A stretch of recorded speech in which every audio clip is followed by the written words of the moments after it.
Okay guys, welcome back to the channel. I am in Tomales Bay, I believe, that or Bodega Bay. I'm not quite sure. I just launched off of Lawson's Landing. It's kind of weird because it's literally just a beach and they charge you $3 to launch.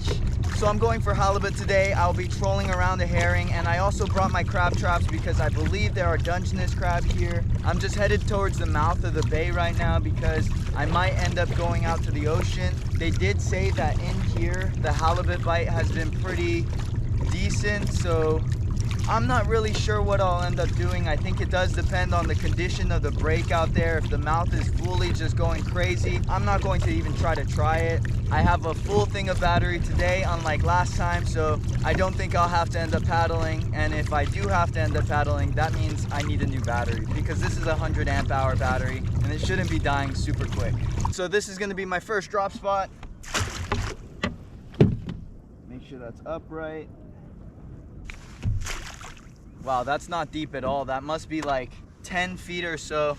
I'll have to remember that spot because my GPS really isn't working. Next trap going in. There we go. 2 traps in, 1 more to drop, and then we'll start trolling for some halibut. Very shallow drop today. I'm curious to see how this ends up doing since it's so shallow. All right, this one's actually a bit deeper.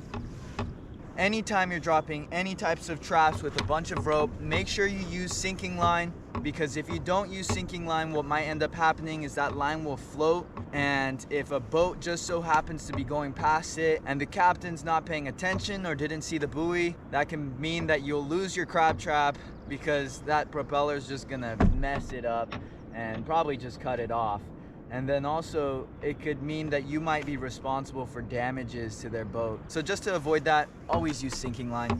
All right, we've got the same setup as last time. I've got a swivel just sliding on the main line, tied with 2 uni knots, this one and this one, a 12-ounce weight, and then tied onto the main line is another swivel, 2 more uni knots, and that leads to the leader. I think this is a 30-pound monofilament leader, a sliding snell knot, and then a treble hook on the end. And on that, we're gonna put our herring. I stopped by to pick up some herring from the Bodega Bay tackle shop. These ones are smaller than the ones I was using last time, so I think I will have more chance of a bite. There's our herring, and we are just going to hook the tip of this fish through like all the cartilage. That way it will stay. And then with the back treble hook, we're just going to hook it along the spine. That way we have 2 hooks pointing out, and then just tighten this up a bit so it's slightly curled. You just want a slight twist to it, that way it kind of spins around in the water. And that's our setup. Let's just get this down to the depth that we want it.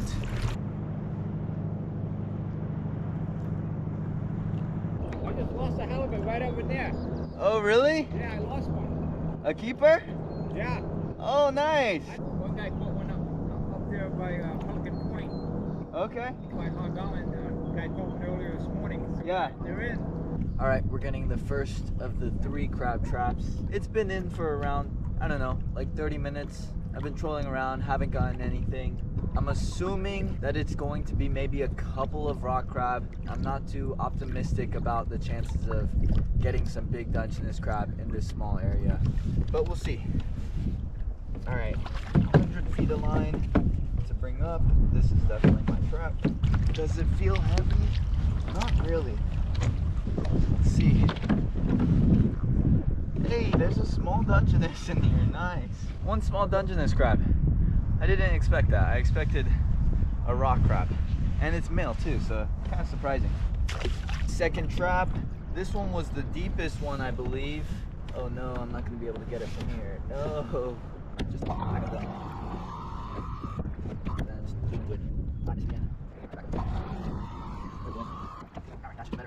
Come on. It's just out of reach. Yeah, I'm not gonna lean for that. Back up the next time. All right, let's go. All right, there's no weakness this time. Okay, right here. Let's go. Second trap pool.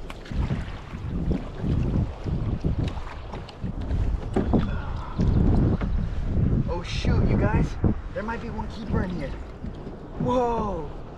All right, let's measure these. Dungeness crab in California have to be 5 3/4. First measurement, it's not a keeper. Wow, so close. Shoot, I don't want them pinching me. Oh man, you guys, this one's just off. That's not a keeper though. Man. All right, let's see about this one. Oh, shoot. I just got, oh shoot, man. Just got pinched by the one that I wasn't looking at. Ooh, that hurt. And then while I was getting pinched by that one, I almost got pinched by this one. Yeah, see, even when they're small, they have a lot of capability to really do some damage, especially on your fingers. So you gotta be really careful where you put these guys. You know what? I do have a dry bag, so if this one ends up being of size, I'm just gonna throw this in the dry bag.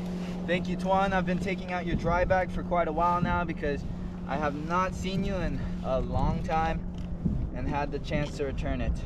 This one right here, just barely a keeper. And by just barely, I mean that the gauge goes into it right over, but has 0 wiggle room. So if it has no wiggle room at all, that means it's exactly 5 3/4. So this is our first keeper of the day. Next pull.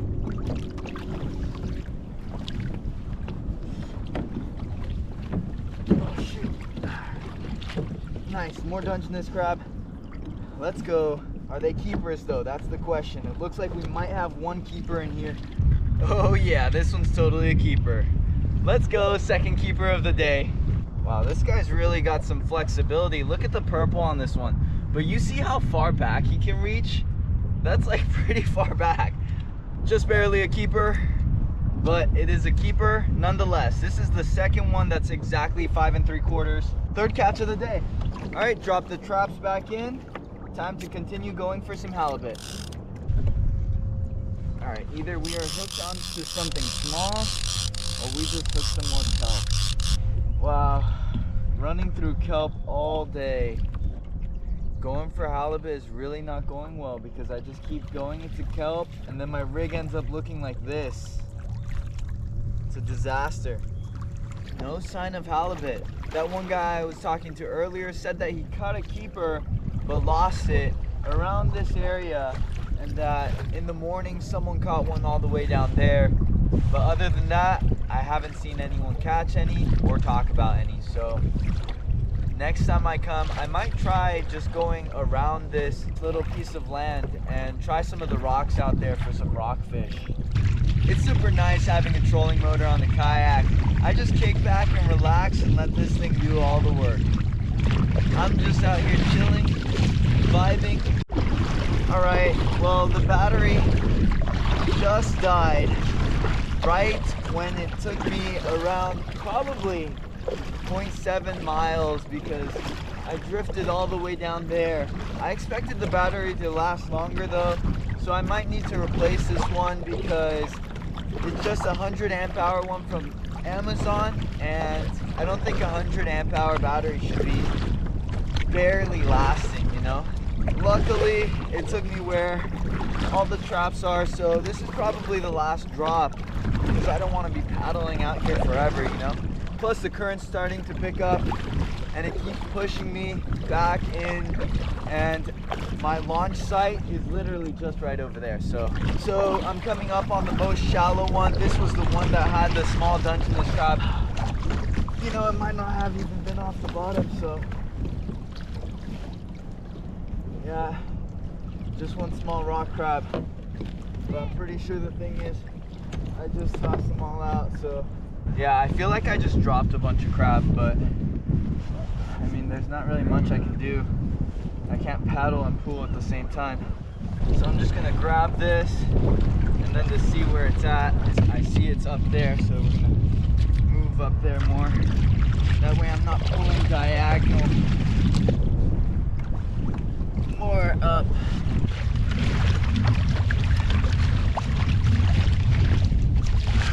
This feels really heavy. Jeez. No. Just one. Lots of kelp. Man. Yeah, nope. Oh well. Oh, it looks like they took most of the chicken already. Wow. I guess I took too long coming back here. Looks like it's down over here. Come on, some crab, some crab, some crab. One crab. I don't think that's a keeper either. Wow. Alright. This is our fourth keeper. Just barely a keeper, just like the other ones. Like right on the 5 3/4 line. So not a bad day.